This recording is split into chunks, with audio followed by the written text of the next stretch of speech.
नमस्कार, मैं भूपेंद्र पटवा। एकता न्यूज में आपका स्वागत है। चलते हैं खबरों की ओर। अखिल भारतीय विद्यार्थी परिषद धमतरी ने जैन स्थानक भवन में व्याख्यान का आयोजन किया, जिसका विषय था विद्यार्थी जीवन, राष्ट्रवाद और अध्यात्म। कार्यक्रम के मुख्य वक्ता थे डॉक्टर रोशन उपाध्याय। अतिथि के रूप में समाज सेवी राजेश शर्मा, पार्षद राजेंद्र शर्मा, सांसद प्रतिनिधि उमेश साहू मौजूद थे। मुख्य वक्ता डॉक्टर रोशन उपाध्याय ने राष्ट्रवाद और आध्यात्म के अलावा छात्र जीवन के प्रमुख पहलुओं पर प्रकाश डाला। अंग्रेजी कैलेंडर, हिंदी कैलेंडर में फर्क बताते हुए उन्होंने धमतरी के इतिहास पर प्रकाश डाला। उन्होंने बताया कि पहले धमतरी धर्मतराई के नाम से जाना जाता था। 96,08,53,123 वर्ष हो चुके हैं और हमारा नया वर्ष प्रारंभ होता है चैत प्रतिपदा से। कब से होता है पहले बच्चों? चैत प्रतिपदा से। तो फागुन है, फिर चैत है, जिसका मतलब क्या हुआ? जिस प्रकार से अंग्रेजी कैलेंडर होते हैं, जनवरी फरवरी होते हैं, तो हमारी परंपरा का जो वर्ष होता है बेटा, वो कब से चालू होता है? चैत प्रतिपदा। अर्थात अगले महीना जो नवरात्रि आने वाली है, तो जो नवरात्रि का जो पहला दिन होगा वह हमारा नया वर्ष होगा, हमारा नया वर्ष होगा। ये 31 और 1 जनवरी की बात जो है हमारी परंपरा के लिए है। हमें यह जानना अत्यंत आवश्यक है कि चैत प्रतिपदा को हमारा नया वर्ष होता है। कब होता है? चैत प्रतिपदा, जो नवरात्रि का पहला दिन है। दूसरी प्रकार से जब चैत माह होता है तो चैत के बाद क्या आएगा? जैसे हम सब बच्चों को जनवरी फरवरी पता है, तो मेरे साथ जो है सनातन की परंपरा के बाकी बहनों का सब नाम लेने का प्रयास करेंगे।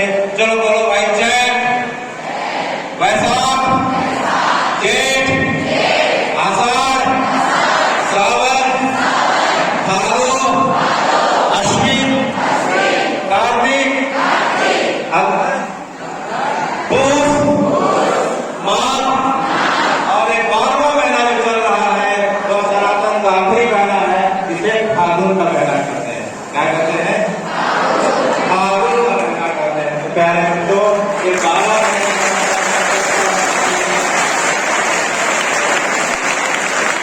पता होना चाहिए कि के नाम जो हमारी परंपरा है, और हमारी परंपरा का नया साल कब होता है? फिर से बताओ। चैत प्रतिपदा, जिस दिन नवरात्रि का पहला दिन होता है। तो हे भगवान, इसका मतलब क्या हुआ? इसका मतलब यह हुआ कि प्रत्येक महीने की पूर्णिमा को जब चंद्रमा जिस नक्षत्र में होता है वह उस महीने का नाम होता है।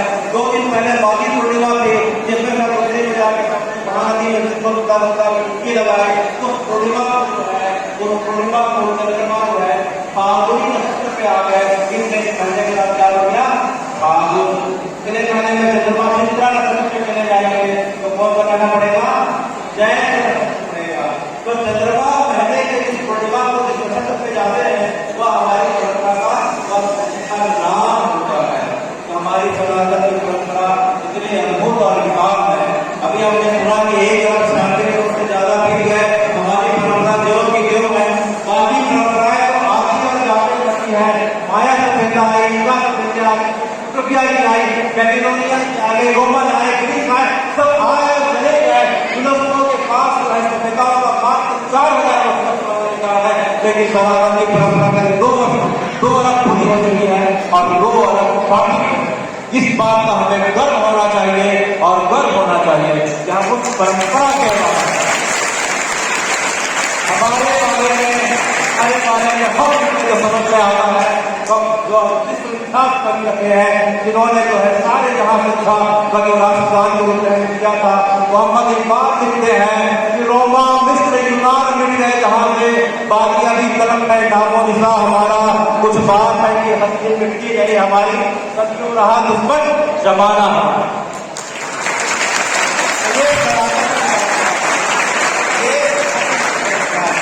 तो प्यारे बच्चों, आज हम अखिल विद्यार्थी परिषद अखिल भारतीय में हमें ये जान के जानना भी बहुत आवश्यक है कि भारत क्या है और भारतीयता क्या है और भारतीय लोग कैसे क्या है, भारत क्या है और भारतीय लोग क्या करते हैं। जिसके बारे में जो है सबसे अच्छा पुराणों में आता है, उत्तरा में समुद्रस्थ बोलो, उत्तरा में समुद्र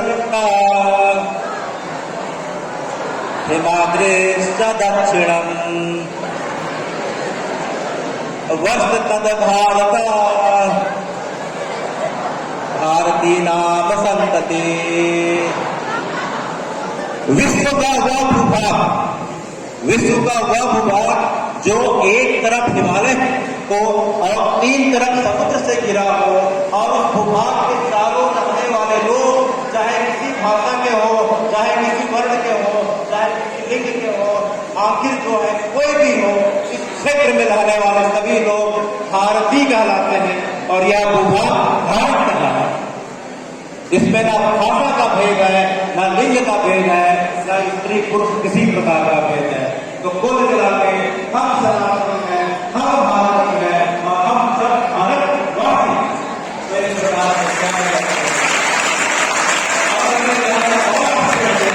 और हमें जानने का और होगा कि भारत की वर्तमान सीमा और पुरानी सीमा जो है करीब 50 गुना से ज्यादा से बढ़ती है।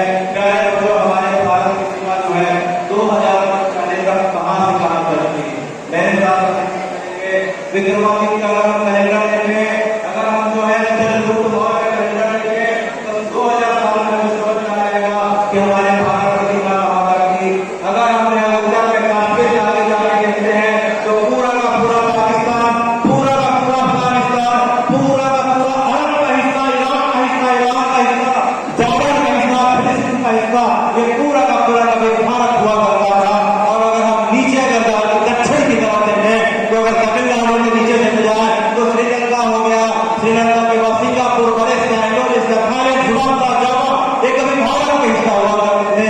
अगर आप पूरा की तरफ जाए तो नेपाल है, भूटान है, म्यांमार है, तिब्बत है और चीन, प्राचीन परंपरा चीन का नाम क्या है दोस्तों? हरिवंश के नाम पे जाना जाता था। किस नाम पे जाना जाता था? हरिवंश।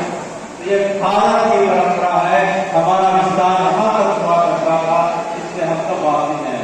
तो किसी कारण से काल भेद के कारण ये पाठ हमसे अलग हो गए, लेकिन सांस्कृतिक एकता के आधार पे, विचारों की एकता के आधार पे ये सब भारत को ही मानते हैं, सनातन की परंपरा को मानते हैं, वो अपने पूर्वजों को ही मानते हैं। इस चीज का हमें बड़ा गर्व होना चाहिए। तो प्यारे मित्रों, इस प्रकार से सनातन की परंपरा है। तो यह अखिल भारतीय, तो भारत का विस्तार यहाँ तक था। तो उसके पश्चात आता है अखिल भारतीय विद्यार्थी। तो विद्यार्थी क्या होते हैं? अब हम सब किस पे आ रहे हैं? हम सब आपस में चर्चा करेंगे कि विद्यार्थी क्या होता है। विद्यार्थी क्या होता है? शास्त्रों में विद्यार्थी के 5 लक्षण बताए। कितने लक्षण बताए हैं? मेरे साथ सब रिपीट करेंगे। चलो, सबको इसको याद होगा, स्कूल में सब लोग पढ़ते हैं। काकचेष्टा कपोज्ञानम, सुनो भाई, काकचेष्टा कपोज्ञानम, श्वाननिद्रा तथैव अल्पहारी इत्यादि विद्यार्थी 5 लक्षणम। चेष्टा, जिस प्रकार कौवा सफल हो असफल हो अपनी प्रयास को छोड़कर, इसी प्रकार विद्यार्थियों को जो है सफलता के बजाय केवल अपना कार्य करना चाहिए, लक्ष्य की ओर बढ़ना चाहिए, सब विद्यार्थी का पूर्ण होता है। कपोध्यान, बगला एक पैर में खड़े होकर किस प्रकार से लक्ष्य की ओर करके रखता है। श्वान निद्रा, विद्यार्थियों के नींद का ज्यादा आवश्यक महत्व होना चाहिए। जब मौका हो जाए और जब हो जाए पढ़ जाए। उसी प्रकार विद्यार्थियों को ज्यादा भोजन ग्रहण नहीं करना चाहिए, तो उससे आलस्य की आने की संभावना होती है। और विद्याध्ययन के लिए घर से भी बाहर जाना पड़े, उसे बेहिचक विद्याध्ययन के लिए बाहर जाने का उसके अंदर मात्रा होना चाहिए। ये विद्यार्थियों के 5 लक्षण। कितने लक्षण? 5 लक्षण। काकचेष्टा कपोज्ञानम, श्वाननिद्रा तथैव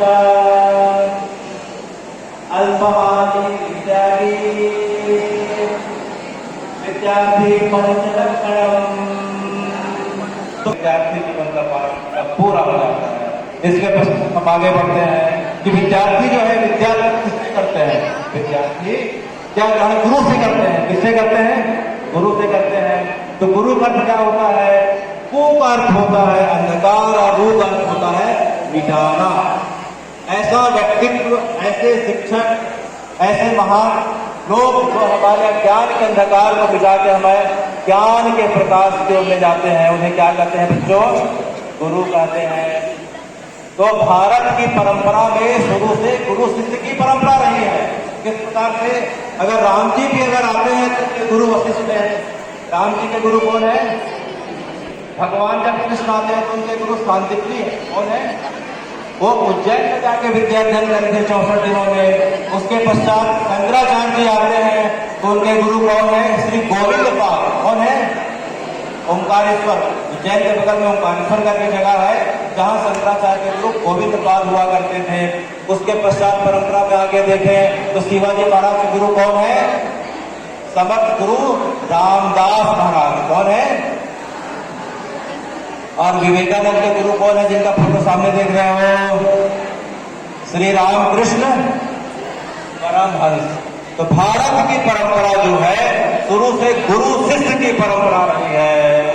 तो हे विद्वान, तो वास्तविक गुरु कैसे, वास्तविक गुरु कैसे होने चाहिए उसके बारे में शास्त्र में क्या लिखा है? बहवा गुरुआ संति शिष्या वित्त पहाड़ का कश्चित गुरुआ संति शिष्य चित्त पहाड़ का।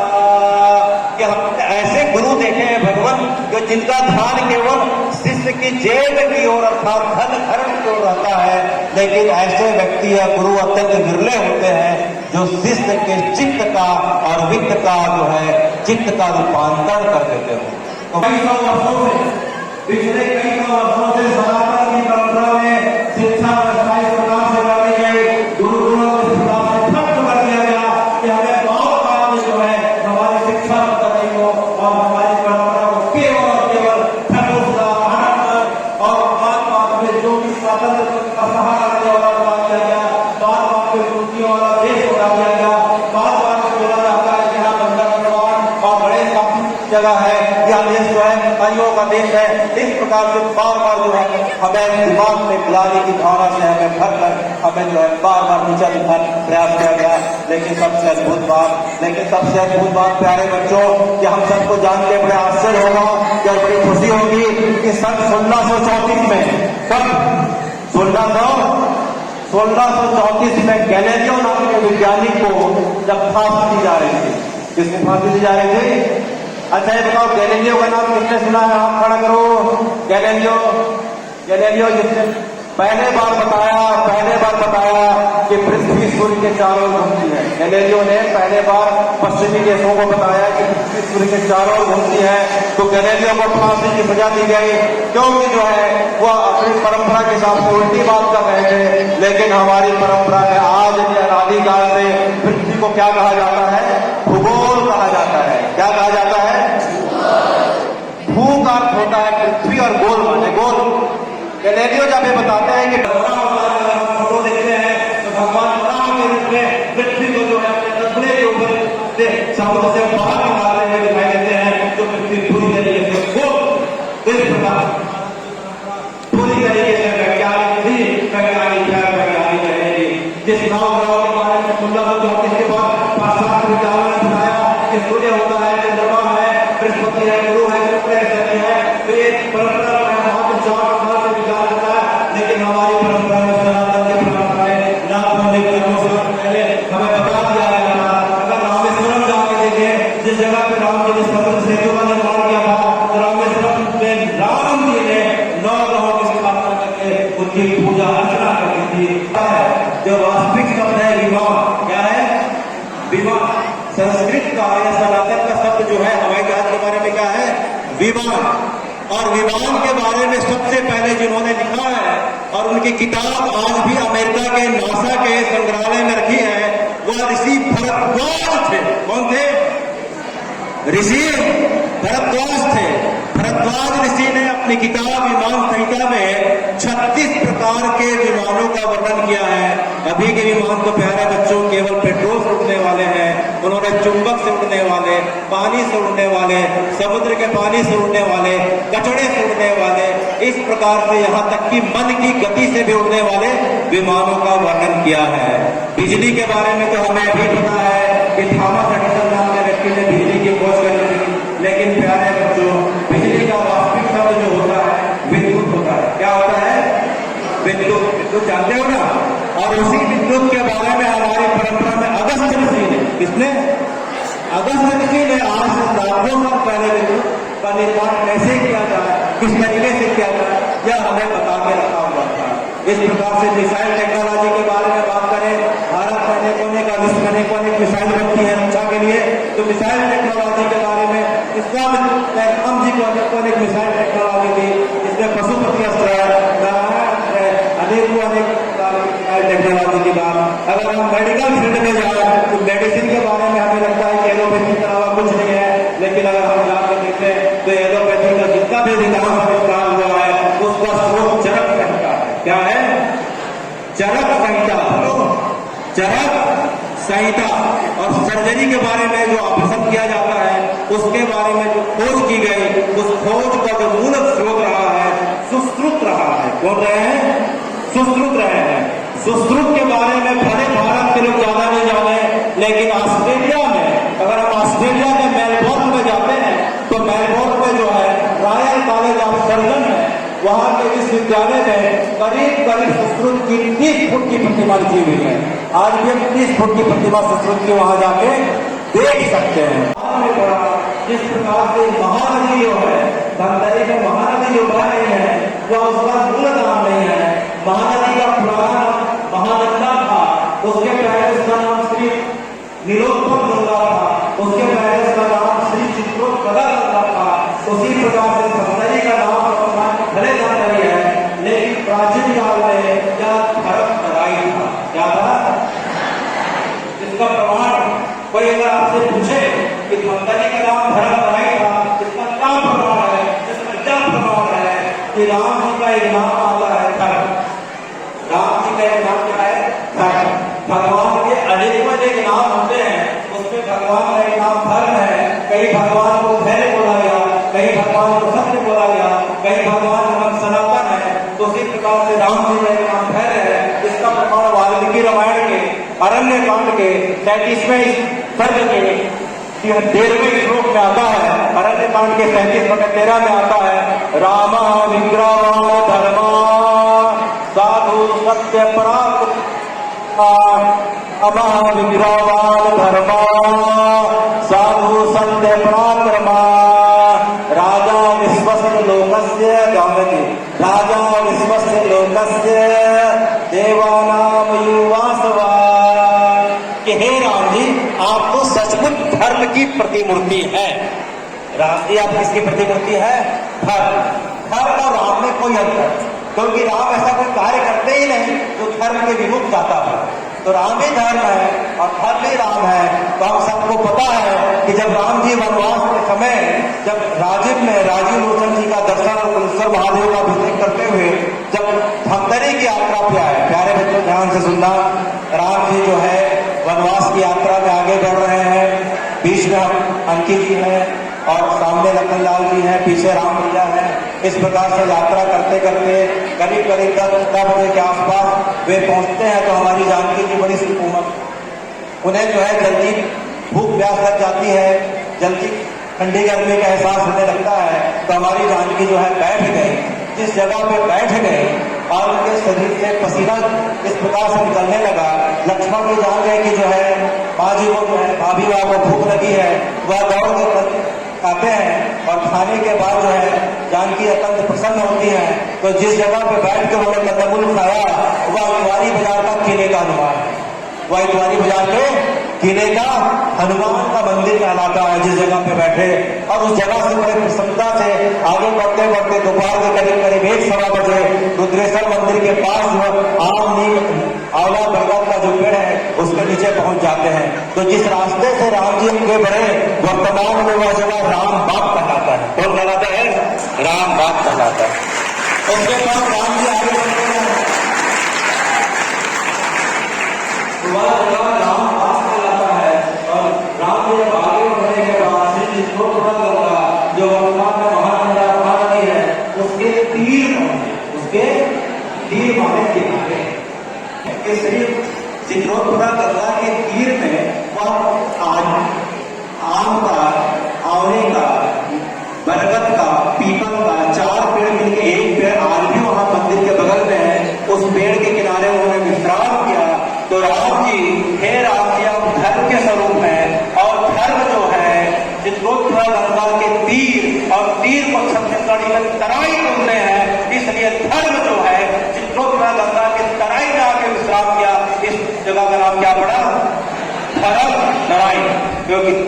भ्रष्ट धर्म होता है और वीर का भ्रष्ट तराई होता है। इसलिए राम जी जो है लखनलाल और अपनी जानकी के साथ इस जगह पे आके विश्राम को पाए। इसलिए हमें गर्व होना चाहिए कि हम राम जी के चरण कमलों से सुशोभित इस जगह धमतरी के निवासी हैं। इस जगह का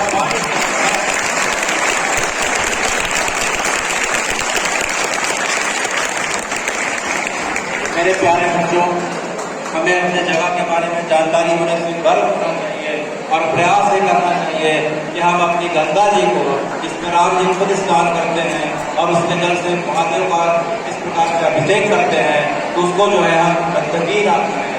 हम किसी भी कार्य के लिए जाएं तो कार्य होने के पश्चात नदी को साफ करना हमारा कर्तव्य होना चाहिए। हमारे सामने लोकेश साहब जी बैठे हुए हैं जिन्होंने गंगा होना चाहिए। हमारा सवेरे से लेकर रात सोने तक जो है सनातन की जो परंपरा है पूरी तरीके से वैज्ञानिक है। जिसे हम धर्म बोलते हैं वह धर्म जो है एक प्रकार से विज्ञान का ही दूसरा नाम है। जैसे हमारी परंपरा में कहा जाता है सवेरे जल्दी उठना चाहिए। इसलिए उठना चाहिए कि वातावरण में ऑक्सीजन की मात्रा सबसे ज्यादा होती है। बिना मुंह धोए पानी, गर्म पानी पीना चाहिए क्योंकि पेट में अम्ल बन जाता है। मुंह का छार जो है अम्ल को जाके न्यूट्रलाइज कर देता है।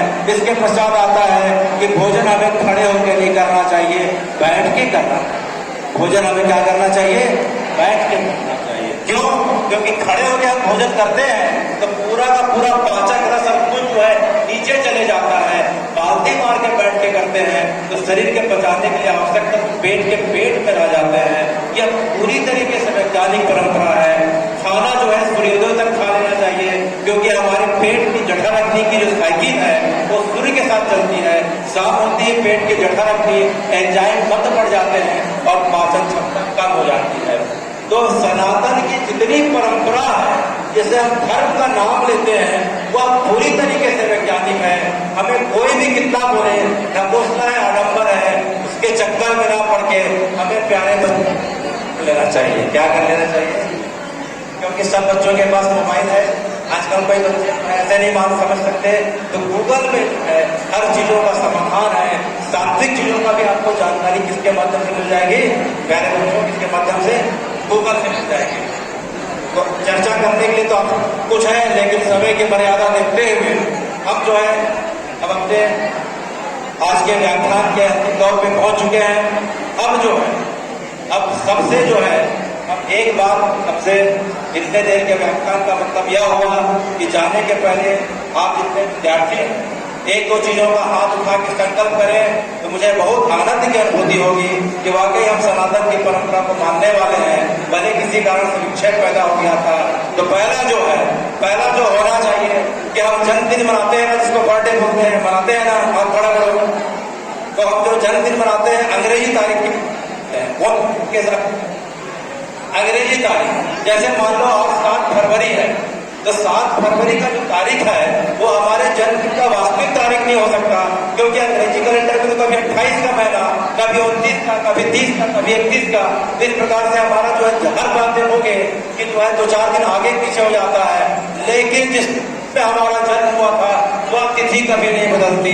जैसे रामनवमी कभी नहीं बदलेगी, जन्माष्टमी कभी नहीं बदलेगी, होली कभी नहीं बदलेगी, रक्षाबंधन, तीजा, पोला, माघी पूर्णिमा कभी नहीं बदलेगी क्योंकि किताब पे होती है। इसलिए मेरे प्यारे बच्चों, अपना जन्मदिन अंग्रेजी के हिसाब से भी मनाओ, अच्छी बात है, लेकिन तिथि के हिसाब से भी मनाना। किसके हिसाब से? तिथि के। जिस चोले को पहन शिवाजी फेरे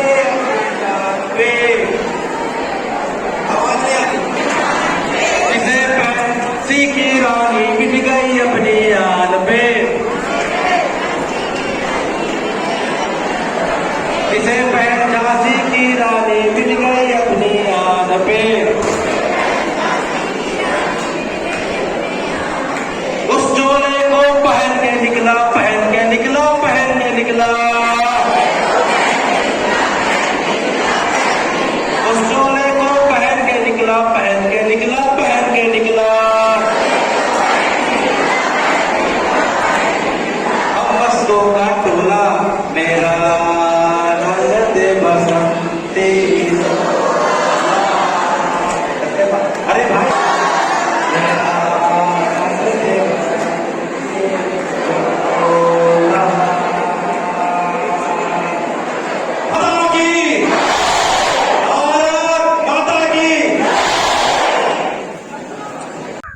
पंडित राजेश शर्मा ने विद्यार्थी परिषद के गठन निर्माण पर प्रकाश डाला। उन्होंने विद्यार्थी जीवन में आने वाली कठिनाइयों और जिम्मेदारी पर अपने विचार रखे।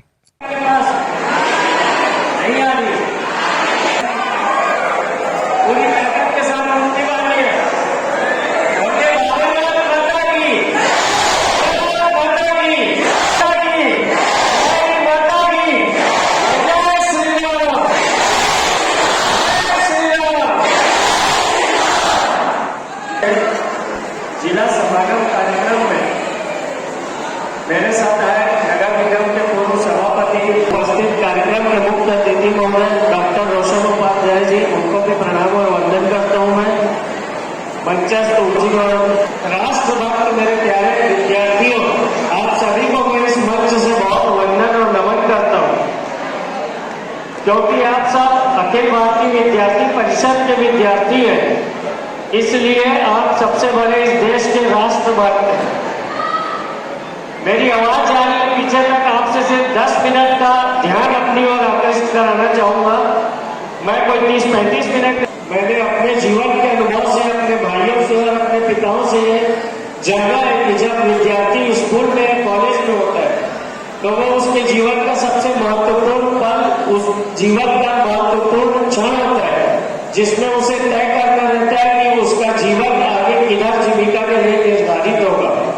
और आप क्योंकि अखिल भारतीय विद्यार्थी परिषद के हैं, इसलिए आपके ऊपर दोहरी जिम्मेदारी।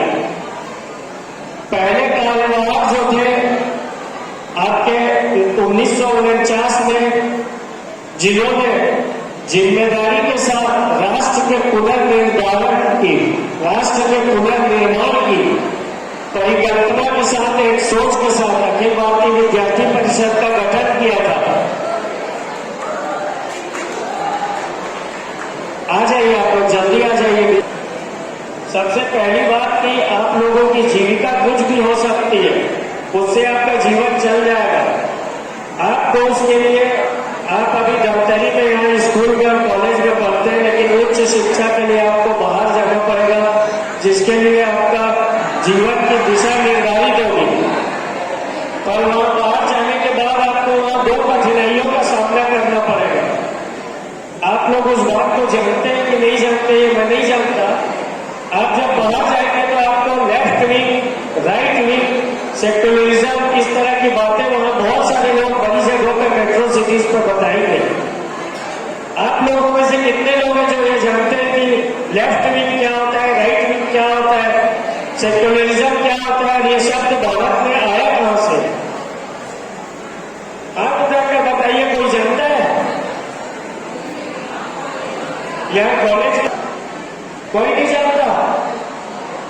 मैं आपको बताता हूं, मेरी बात ध्यान से सुनिएगा। फ्रांस में एक अधिवेशन हो रहा था संसद में, उसमें देश के अंदर एक निर्णय लेना था। तो जब वहां संसद भवन के अंदर में संसद की सभा लगी, तो कुछ लोग जो एक विचारधारा के थे वो उल्टी तरफ बैठे, और कुछ लोग जो एक विचारधारा के थे वो सीधी तरफ बैठे, और ये जो दोनों विचारधारा के बीच के लोग थे वो बीच में बैठ गए थे। वहां से पहली बार इस शब्द की उत्पत्ति हुई। फ्रांस क्योंकि एक क्रिश्चियन कंट्री है, इसलिए वहां क्रिश्चियनिज्म के हिसाब से अगर कोई निर्णय संसद से पास होगा, ऐसा मानने वाले लोग सीधे मार्ग में बैठे थे, तो उसको दक्षिणपंथी या राइट विंग की आइडियोलॉजी कहा गया।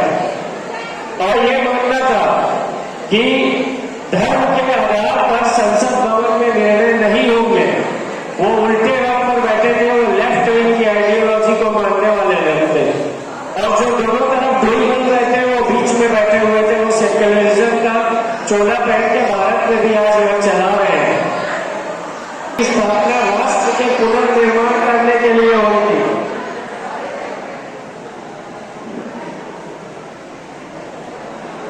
स्थापना राष्ट्र के पुनर्निर्माण करने के लिए हुई थी। आप लोग कौन कौन है जो राष्ट्र का मतलब और देश का मतलब जानते हैं? हाथ उठा के समर्थन कीजिए। राष्ट्र का मतलब कौन जानता है? कोई नहीं जानता। देश का मतलब कौन जानता है? देश क्या होता है? मतलब कौन जानता है? अभी हमारे आदरणीय डॉक्टर साहब भारत का अर्थ बता रहे थे। कितने लोग हैं जो भारत का अर्थ अर्थ जानते हैं? कोई नहीं जानता? वहीं से बोलिए, खड़े होंगे अगर कोई जानता है तो। होता है भा से जो रथ है वो भारत, भा माने भास्कर, भा माने आभा, भा माने प्रवाह, भा माने ज्ञान। ज्ञान की ज्योति से दैनिक विमान जो भूखंड है वो भारत है। सकल विश्व में गूंज रही है भारत माँ की जय जयकार, आनंदित हो छात्र यहाँ परिसर में खुशहाली हो,